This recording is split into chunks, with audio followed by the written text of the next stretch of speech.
But these were never real races of men. These are they who were created in the likenesses of the seven elementals, who were represented by zootypes, which were afterwards continued in the heraldry of tribal totemism. Mr. Sinnott's instructors have mistaken these shadows of the past for things human and spiritual. They are neither, and never were either. This mode of representation can be studied as intended typology in Egypt, whereas in India, a land that is haunted with the phantoms of metaphysics, it has been perverted into a system of metempsychoses and a doctrine of migration for the human soul. In the Egyptian judgment scenes, it is common to see the wicked soul sent back as, or by means of, an unclean beast, the so being the type of uncleanness.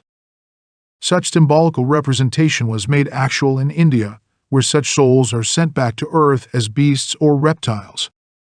It is affirmed in the Book of Manu that in whatever disposition a man accomplishes such an act, he shall reap the fruit in a body endowed with such and such a quality. As Apollo says, the Egyptians denoted a people obedient to their king by depicting Abi, and then the Jewish rabbins, adopting the type, say the soul of a governor who exalts himself proudly above his people, goes into a bee.